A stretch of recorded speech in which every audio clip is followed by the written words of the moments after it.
2025 ခုနှစ်အတွက်မြန်မာရုပ်ရှင်ထူးချွန်ဆုချင်းမြင့်ပွဲအခမ်းအနားမှာအကယ်ဒမီဆုဘန်းကိုင်ရန်ရွှေကြိုမောင်မယ်များနောက်ဆုံးအဆင့်ရွေးချယ်ပြီးစီးမှုအခြေအနေ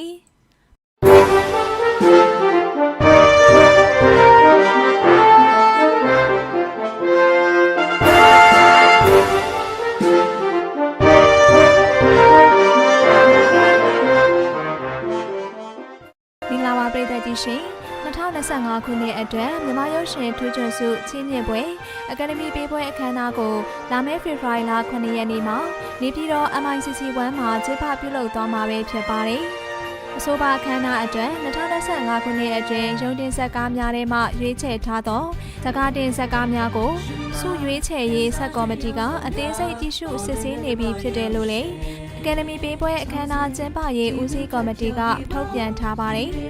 ဒါအပြင်အခမ်းအနားပြင်ဆင်ရေးကို Forever Group Company Limited နဲ့ပေါင်းစပ်ပြီးရခိုင်များထက်ပိုမိုကောင်းမွန်အောင်ဆောင်ရွက်သွားမှာဖြစ်ကြောင်းနဲ့မြန်မာရုပ်ရှင်ထူးချွန်ဆုချင်းမြင့်ပွဲအခမ်းအနားကိုခက်ခက်နာနာအောင်မြင်မြင်ကျင်းပနိုင်ဖို့အတွက်သက်ဆိုင်ရာကဏ္ဍအလိုက်အားလုံးဝိုင်းဝန်းပူးပေါင်းဆောင်ရွက်ကြစေလိုကြောင်းပြောကြားထားတာလည်းဖြစ်ပါတယ်။အဆိုပါ2025 ခုနှစ်အတွက်မြန်မာရုပ်ရှင်ထူးချွန်ဆုချင်းမြင့်ပွဲအခမ်းအနားမှာအကယ်ဒမီဆုဘန်းကိုင်ရန်ရွှေကြိုမောင်မယ်တွေကိုနောက်ဆုံးအဆင့်ရွေးချယ်ပွဲအနေနဲ့ပြီးခဲ့တဲ့ဇန်နဝါရီလ 10 ရက်နေ့မှာအပိုင်း2ပိုင်းခွဲခြားပြီးတော့ရွေးချယ်ဆောင်ရွက်သွားခဲ့ပြီပဲဖြစ်ပါတယ်။အကယ်ဒမီဆုဘန်းကိုင်ပွဲအတွက်ရွှေကြိုမောင်မယ်တွေအနေနဲ့ရွှေကြိုမောင်တွေအဖြစ်အမျိုးသား18ဦးနဲ့ရွှေကြိုမယ်တွေအဖြစ်အမျိုးသမီး18ဦးတို့ကိုတိုင်းအဖွဲ့ကရွေးချယ်တင်မြှောက်ထားတာလည်းဖြစ်ပါတယ်။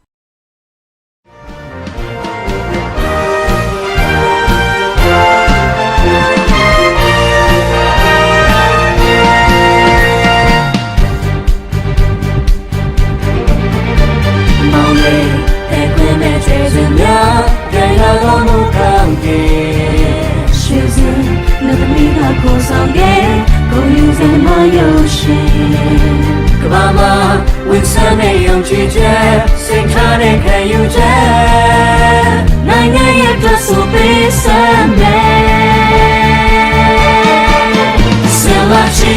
မခဲ့တဲ့ကိုရည်တွေတိတို့ရဲ့မရုပ်ရှင်ထိတ်သိမ်းထားတဲ့ကိုပိုင်မွေးနေလက်စင်ကန်ခဲ့ခြင်းဒီလိုများရရှိဖို့ဝါမောများကြည်စေဖို့ခြေစင်တွေလို့လေမရုပ်ရှင်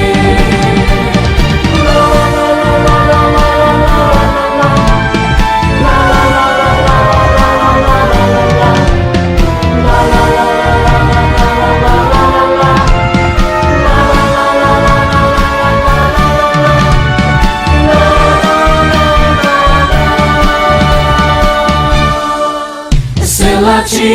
မခဲ့တဲ့ကိုရည်တွေတိတို့ရဲ့မ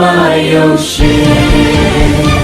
ထိတ်သိမ်းထားတဲ့ကိုပိုင်မွေးနေလက်စင်ကန်ခဲ့ခြင်းဒီလိုများရရှိဖို့ဝါမောများကြည်စေဖို့ခြေစင်တွေလို့လေ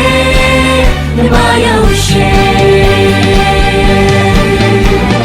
ခြေစင်တွေမရုပ်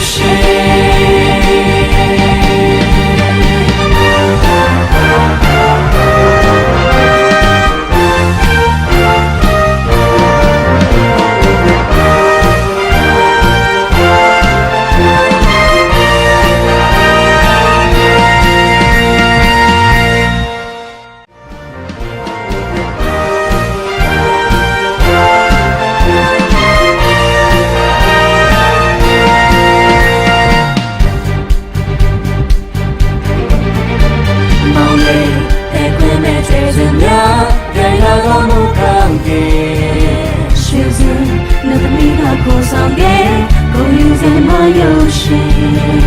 ကဘာမဝင်စတဲ့ယုံကြည်ချက်စိတ်ထားတဲ့ခံယူချက်နိုင်ငံရဲ့အတွက်ဆိုပေးစမ်းမယ်ဆလာချီမခဲ့တဲ့ကိုရည်တွေတိတို့ရဲ့မရုပ်ရှင်